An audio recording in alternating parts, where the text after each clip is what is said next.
چمکتی چلکتی شخصیت کو آنکھوں کی راہ سے دل کے نہاں خانے میں لے جا کر دیکھا، وہ مجھے اس اداس اور ویران شام کے اس اجڑے کونے میں ایک بیش بہا خزانہ معلوم ہو رہی تھی۔ میں اس کے سحر میں مبتلا ہوتا جا رہا تھا اور اس کی بید بری بے تکلفی مجھے یہ احساس دلا رہی تھی کہ وہ میری آمد پر بے حد خوشی محسوس کر رہی ہے۔ میں نے اس کی بات کا کوئی جواب نہ دیا تو وہ قدرے توقف کے بعد پھر بولی، لا دوں وہ رقم میں نے گھر میں ہی سنبھال رکھی تھی، اس خیال سے کہ اگر لینے کے دینے پڑ گئے تو میں آپ سے شرمسار تو نہ ہوں گی۔ اس کی یہ بات سن کر میری محویت کا شیشہ تڑاک سے ٹوٹ گیا۔ نہیں ڈاکٹر، میں وہ رقم تو واپس لینے نہیں آیا، اس کی حیثیت ہی کیا ہے آپ کے خلوص کے سامنے؟ آپ تو ایسی ہیں کہ ایسی ہزارہا رقمیں آپ پر قربان کی جا سکتی ہیں۔ میں نے یہ بات کچھ بے ساختہ لہجے میں کہی کہ وہ چہرے پر نظریں جما کر مجھے چند لمحوں تک عجیب سے مبہوت انداز میں دیکھتی رہی اور پھر بہت سوچ کر بولی، معلوم ہوتا ہے کہ آپ بہت امیر آدمی ہیں، جب ہی پیسے کی کوئی پرواہ ہی نہیں ہے آپ کو۔ وہ 20,000 روپیہ ہے بابا، میری 6 مہینے کی تنخواہ سے دوگنا ہوگا، مگر آپ نے مجھے جو عزت بخشی، جس خلوص سے آپ نے مجھے یہاں بٹھایا، جس طرح آپ نے میرے مسئلے پر بات کی ہے، اس کے مقابل میں تو اس کی کوئی حیثیت ہی نہیں ہے۔ ڈاکٹر، آپ کو کیا پتا کہ میرے دل میں آپ کی کتنی عزت پیدا ہو گئی ہے۔ وہ تو ٹھیک ہے چودھری صاحب، مگر جب میں آپ کا کام نہیں کر سکی تو اسے میں کس طرح رکھ سکتی ہوں؟ اس رقم کا ذکر رہنے دیں، مجھے کوفت ہونے لگی ہے۔ مجھے یہ بتائیں کہ آپ راولپنڈی میں ہماری کوئی مدد کر سکتی ہیں؟ دیکھیں، وہاں ڈاکٹر علی نواز موجود ہیں، مگر میرا خیال ہے وہ آپ کے کام نہیں آ سکتے۔ لیڈی ڈاکٹر بھی تو ہوگی، ہاں، مگر وہ وہاں جز وقتی کام کرتی ہے ڈاکٹر خالدہ، لیکن اس سے بھی میں واقف نہیں ہوں۔ اور پھر جس دلیری سے آپ نے یہ معاملہ مجھ سے طے کر لیا تھا، کوئی اور ہوتی تو آپ پر کبھی اعتبار نہ کرتی۔ یہ ہماری خوش قسمتی تھی، میں نے بھی کبھی ایسے کام میں ہاتھ نہیں ڈالا، مگر آپ کی حد سے زیادہ پریشانی دیکھ کر میں نے حامی بھر لی تھی۔ اب کیا کرنا چاہیے؟ ہم تو بہرحال اس کی رہائی چاہتے ہیں۔ دیکھیں، وہاں ایک صاحب ہیں ریاض گردیزی، ان کا پتہ میں آپ کو لکھ دیتی ہوں، آپ ان سے جا ملیں، میرا خیال ہے وہ آپ کی مدد کر سکیں گے۔ کیا کام کرتے ہیں وہ پولیس افسر ہیں اور جیل کے حکام سے ان کا ہر وقت واسطہ رہتا ہے۔ آپ بس میرا نام لیں ان کے سامنے، وہ جو کچھ ہو سکا ضرور کریں گے۔ یہ کہہ کر اس نے دائیں ہاتھ کی تپائی پر سے جہاں ٹیلی فون بھی رکھا تھا ایک کاغذ لے کر مجھے ان صاحب کا پتہ لکھ دیا، اور میں نے دل میں کہا وہ تو میری شکل دیکھتے ہی مجھے ڈر لے گا، ایسا رگڑا لگائے گا کہ میرے چھکے چھوٹ جائیں گے۔ پھر بھی میں نے ڈاکٹر نفیسہ پر ظاہر نہ ہونے دیا کہ مجھے اس کی اس تجویز سے اتفاق نہیں ہے۔ اتنے میں اس کا ملازم کافی لے آیا۔ ڈاکٹر نے اٹھ کر خود پیالی میرے سامنے رکھی اور بولی، آپ کہاں ٹھہرے ہوئے ہیں؟ میں ادھر انٹرنیشنل ہوٹل میں ٹھہرا ہوں۔ میں نے سٹ پٹاتے ہوئے فوراً ہی ایک اونچے ہوٹل کا نام لے دیا۔ اس سوال کے لیے میں قطعاً تیار نہیں تھا۔ کیا مزہ آتا ہوگا وہاں؟ وہ میرے سامنے میز کے ساتھ ٹیک لگا کر کھڑی ہو گئی۔ مزہ تو اپنی قسمت میں ہی نہیں ہے ڈاکٹر صاحب۔ کیوں؟ اتنے بڑے ذمہ دار ہیں آپ، کس چیز کی کمی ہو سکتی ہے آپ کو؟ وہ مسکرا رہی تھی۔ اس کی سنہرے فریم کی اینک میں لگے صاف شفاف شیشوں کے پیچھے اس کی آنکھیں بول رہی تھی، وہ تو ٹھیک ہے، مگر یہاں تو ہوٹل ہی میں ٹھہر سکتے ہیں، آپ اپنی بیگم کو ساتھ لے آئے ہوتے۔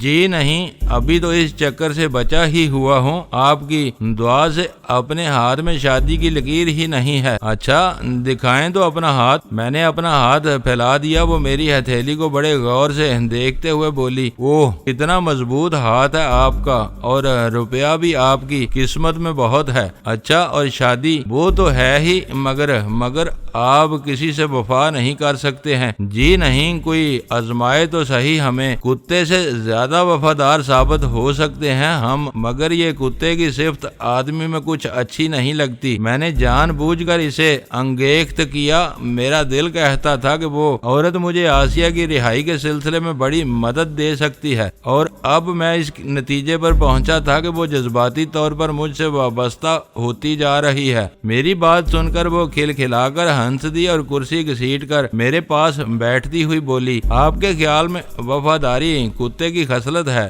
جی بالکل، میں تو سمجھتا ہوں کہ تمام خوبصورت عورتوں کو بہت سخی اور فراخ دل ہونا چاہیے، سورج کی طرح انہیں فیاض اور چاندنی کی طرح مہربان ہونا چاہیے۔ اف اللہ، کیسی باتیں کرتے ہیں! فرض کریں کہ میں خوبصورت ہوں، فرض کریں، حالانکہ میں نہیں ہوں۔ کیوں نہیں؟ آپ کی خوبصورتی کی تو قسم کھائی جا سکتی ہے۔ بس بنائیے نہیں ہمیں، آپ کافی پئیں، ٹھنڈی ہو رہی ہے۔ اس نے اچانک موضوع بدلتے ہوئے میز پر سے پیالی اٹھا کر منہ سے لگا لی۔ پئیں نا، ابھی تو آدھی پیالی باقی ہے۔ یوں نہیں، اب یوں نہیں پیوں گا جناب۔ کیسے پیئیں گے پھر؟ زبردستی پیئیں گے آپ کے ہاتھ سے، ورنہ نہیں، ایک شرط پر۔ وہ کیا؟ آپ کو ہوٹل چھوڑ کر یہاں ٹھہرنا پڑے گا۔ آپ کا ملازم کیا کہے گا؟ وہ میرا وفادار ملازم ہے، اور میرے وہ بھائی صاحب انہیں بتا کر آئے ہیں آپ؟ نہیں، بس تو پھر انہیں خط ڈال دیجئے کہ آپ ایک ہفتہ تک واپس نہیں آ سکتے۔ اتنے دن؟ ہاں، اس عرصے میں شاید میں آسیہ کے لیے کوئی بڑی تدبیر سوچ سکوں۔ ٹھیک ہے جناب۔ کھانے سے فارغ ہونے کے بعد اس نے مجھے اپنی خوابگاہ میں پہنچا دیا اور بولی، اب آپ سو جائیں، صبح ملاقات ہوگی۔ میں نے بتی بجھا کر اپنے ہتھیار اس کی الماری کے پیچھے رکھے اور شلوار اتار کر ایک چادر باندھ لی۔ کمبل، کوٹ، کرتا اور شلوار میں نے بڑی احتیاط سے الماری میں لٹکا دیے۔ کوٹ کی جیبیں نوٹوں سے بھاری بھرکم نظر آتی تھی، مگر ان نوٹوں کو میں کہاں رکھ سکتا تھا، اور پھر اس سے مجھے بلا خطرہ بھی کیا ہو سکتا تھا۔ صبح کو جب ہم ناشتے سے فارغ ہو چکے تو وہ بولی، آسیہ کے لیے اب جو کچھ بھی میرے بس میں ہے میں وہ کر گزروں گی۔ کوئی تدبیر آئی ہے آپ کے ذہن میں؟ دیکھیں، پرسوں یہاں سے ڈاکٹروں کی ایک ٹیم پنڈی، جہلم اور اٹک کی جیلوں کے معائنے پر جا رہی ہے۔ وہ لوگ ایسے مریضوں کا خاص طور پر معائنہ کریں گے جو کسی پیچیدہ مرض میں مبتلا ہیں۔ اچھا، پھر اس سے کیا ہوگا؟ سنیں تو صحیح، میں بھی اس ٹیم میں شامل ہوں گی۔ ٹیم کے ساتھ 4 نرسیں بھی جائیں گی۔ بالکل ٹھیک، ہم سب سے پہلے راولپنڈی جائیں گے، وہاں سے اٹک اور پھر واپسی پر جہلم اتریں گے۔ اچھا، پھر آگے کہیں؟ میرا خیال ہے کہ ایک نرس میں اپنے ساتھ لے جاؤں گی جس کا قد کاٹ اور حلیہ بڑی حد تک آسیہ سے ملتا جلتا ہے۔ اس کا نام جمیلہ ہے۔ Good, very good. آگے کیسے؟ میں یوں کروں گی کہ آسیہ کا بند کمرے میں معائنہ کرتے وقت اس کا لباس میں نرس کو پہنا دوں اور نرس کا لباس اس کے بدن پر ڈال دوں۔ بالکل ٹھیک، میں نے دلچسپی لیتے ہوئے کہا۔ وہ بڑے پتے کی بات کر رہی تھی۔ میں نرس کے حلیے میں آسیہ کو جیل سے باہر لے آؤں گی، اور وہ نرس، وہ بیچاری کیا کرے گی؟ وہاں خود قید ہو جائے گی۔ نہیں، ایسا کیوں ہوگا؟ آسیہ کو باہر آتے ہی آپ لے اڑیں، اندر جمیلہ شور مچا دے گی کہ اس نے لباس تبدیل کرنے کے لیے کمرے میں رکھا تھا مگر کوئی اسے چرا کر لے گیا ہے۔ اس طرح وہ بھی اسی وقت باہر آ جائے گی۔ کہیں وہ نرس خواہ مخواہ نہ ماری جائے۔ وہ کس طرح؟ دیکھیں، جیل میں معائنے کے دوران نرس کے لیے کپڑے بدلنے کا کیا جواز دیں گی آپ؟ اوہ، اس کی آپ فکر نہ کریں، کوئی نہ کوئی معقول وجہ بیان کی جا سکتی ہے۔ میرا خیال ہے کہ یہ منصوبہ ہر لحاظ سے قابل عمل ہے۔ تو پھر یہ طے رہا کہ پرسوں جب ہم راولپنڈی جائیں تو آپ بھی ایک کار لے کر جیل روڈ کے دروازے پر کھڑے رہیں۔ یہ انتظام میں کر لوں گا، خواہ مجھے نئی کار ہی کیوں نہ خریدنا پڑے۔ آپ کے پاس اپنی کار نہیں ہے تو صحیح، مگر وہ میرے والد صاحب کے پاس ہے، ادھر جاگیر پر۔ خیر، کسی اور کار کا بندوبست کر لیں، آپ وہاں پہنچ جائیں۔ ہم لوگ تو ہوائی جہاز میں جائیں گے۔ اب کیا ارادے ہیں؟ میں تو اب جیل جا رہی ہوں، 3 بجے واپس آؤں گی۔ آپ اتنے میں چاہیں تو گھوم پھر آئیں، اپنے بھائی صاحب سے بھی مل لیں۔ نہیں، میں بس ادھر ہی ٹھیک ہوں، آپ کی یاد سے دل بہلاتا رہوں کروں گا۔ پتہ نہیں آپ کے والد بڑے چودھری صاحب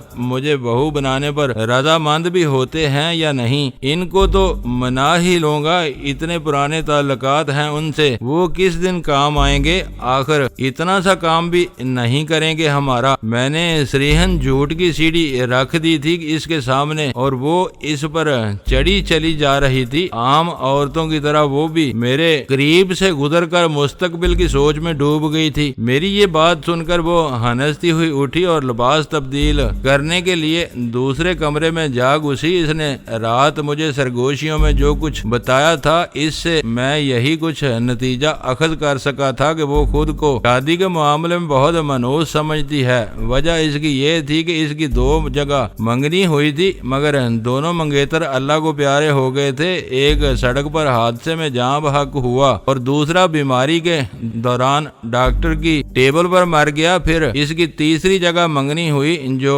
شادی پر منتج تو ہوئی، مگر شوہر سیڑھیوں پر سے پاؤں پھسل جانے کی وجہ سے گر کر مر گیا اور وہ لٹ پٹ کر دنیا جہان کی نحوست سر پر لاد کر ٹھنڈی ٹھنڈی میکے لوٹ آئی۔ اس کے والدین ادھر بہاول پور میں رہتے تھے، اس کا باپ وہاں اسکول انسپیکٹر تھا اور ماں استانی تھی۔ وہ جب بہت زیادہ مایوس ہو گئے تو انہوں نے بیٹی کو اس کے حال پر چھوڑ دیا۔ اب وہ جیل خانہ جات کی سروس میں تھی اور اسی غم میں بیٹھی گلتی رہتی تھی کہ اس کی نحوست اس کے تعاقب میں رہتی ہے اور وہ کبھی بھی اپنے ہاتھوں میں مہندی نہ رچا سکے گی۔ وہ اس غلط فہمی میں مبتلا ہے کہ اس کا مہمان ایک بہت بڑے جاگیردار کا بیٹا ہے جو اتنا امیر ہے کہ 10-20 ہزار روپے کی تو پرواہ ہی نہیں کرتا، اونچے درجے کے ہوٹلوں میں رہتا ہے اور اپنی ایک چچا زاد بہن کے لیے پاگل ہوا پھرتا ہے، اس امزادی کے لیے جس سے اسے محبت نہیں ہے بلکہ محض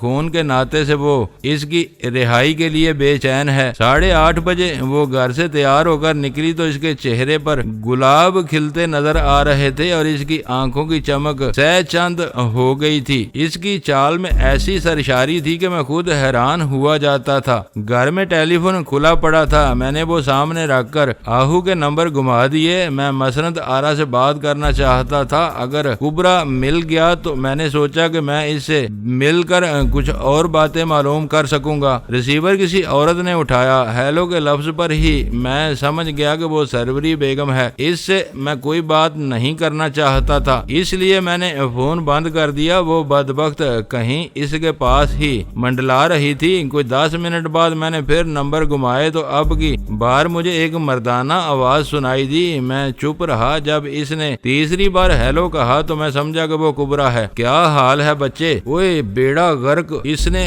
آواز دبا لی، پھر بولا استاد جلدی سے ٹائم بتاؤ اور جگہ بھی۔ اس نے مجھے پہچان لیا تھا۔ ادھر کوئی آس پاس ہے تو نہیں؟ ابھی نہیں ہے استاد، پر کوئی بھی آ سکتا ہے، جلدی بولو۔ ادھر جناب باغ پچھلا دروازہ، ابھی 11 بجے۔ ٹھیک ہے، یہ کہہ کر اس نے بلند آواز سے کہا تم کون ہو بھائی؟ یہ رانگ نمبر ہے، ادھر کوئی کیانی صاحب نہیں رہتا ہے۔ یہ کہہ کر اس نے فون بند کر دیا۔ پورا 10 نمبری بدماش تھا وہ کبرا بھی۔ اس وقت دن کے 8:45 بج رہے تھے، ابھی بڑا وقت تھا میرے پاس۔ میں نے تپائی پر رکھی ڈائریکٹری میں شفا بار کلینک کا نمبر لیا اور شفا بار کلینک میں فون کیا۔ ریسیور کسی خاتون نے اٹھایا ہی تھا، وہ بڑے ہی مہذب اور شستہ لہجے میں گفتگو کرتی تھی، نغمگی تھی اس کی آواز میں۔ خاتون میں ڈاکٹر دمن سے بات کر سکتا ہوں؟ جی نہیں، وہ تو آج کل یہاں نہیں ہے۔ کہاں ہیں؟ آج کل وہ امریکہ میں ہے۔ میں نے تو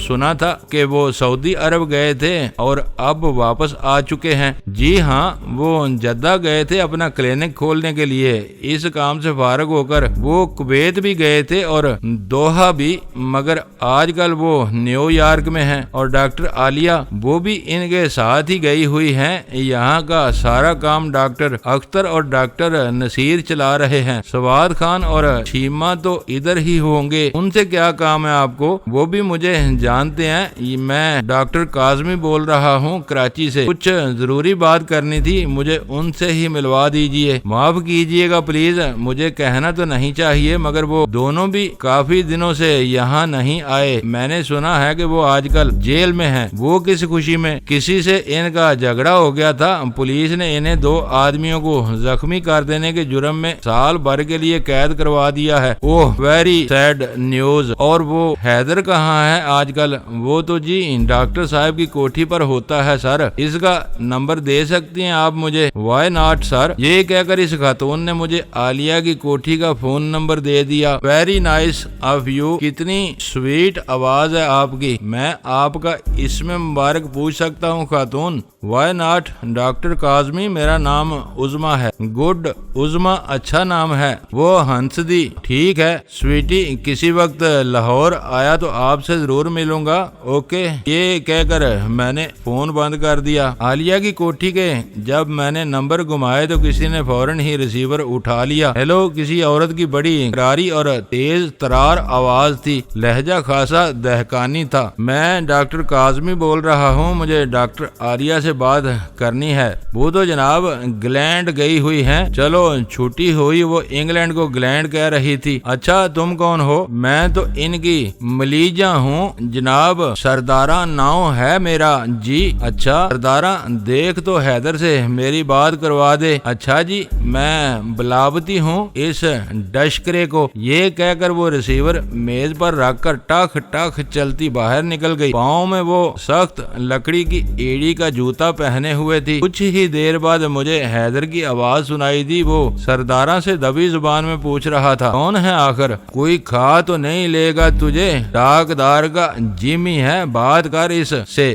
سردارہ نے اسے ڈانٹا۔ حیدر نے ریسیور اٹھا لیا، بولا، ہیلو جی، میں بول رہا ہوں ڈاکٹر صاحب، کیا حکم ہے؟ اس کا سانس پھول رہا تھا، میرا خیال ہے وہ بھاگتا ہوا آیا تھا۔ حیدر، وہی نا جو ذرا لنگڑا کر چلتا ہے؟ میں نے آواز بدل کر اس میں اچھا خاصا تنتنا پیدا کرتے ہوئے کہا۔ وہی جی وہی، آپ کا خادم۔ آپ نے کیا نام بتایا اپنا؟ ڈاکٹر کاظمی، میں کراچی سے بول رہا ہوں۔ کیا حال ہے بچے؟ میں نے تمہیں شفا بار میں دیکھا تھا۔ اچھا ہوں ڈاکٹر صاحب، کیا حکم ہے؟ دیکھو مجھے ایک گردے کی فوری ضرورت ہے، مل سکتا ہے؟ گردے کا ذکر سن کر وہ گھبرا گیا، اس کا لہجہ بدلنے لگا، بولا، مجھے تو اس بارے میں کوئی علم نہیں ہے جناب۔ کیوں نہیں؟ ڈاکٹر دومن کے سارے راز تمہیں معلوم ہوتے ہیں۔ کب آ رہے ہیں وہ تو جی گرمیاں گزار کر اکتوبر میں واپس آئیں گے۔ امریکہ میں ہوتے ہیں وہ آج کل، ٹریننگ پر گئے ہیں۔ پتہ نہیں جی، کل ایک آدمی آیا تھا میرے پاس، اپنا نام جیلانی بتاتا تھا، کہتا تھا کہ اس کا گردہ، ابھی میں یہاں تک ہی کہہ پایا تھا کہ ریسیور اس کے ہاتھ سے گر گیا، مگر اس نے جلدی ہی اٹھا لیا۔ بولا،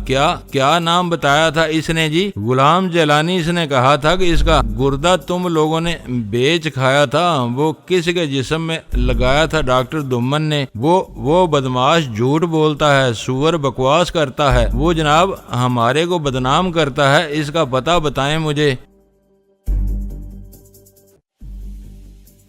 دوستو ویڈیو کو لائک ضرور کر دیا کریں۔ ISI پاک آرمی زندہ باد، پاکستان پائندہ باد۔ معزز ناظرین، اپنا خیال رکھیے گا اور اپنے اس چینل کا بھی شکریہ۔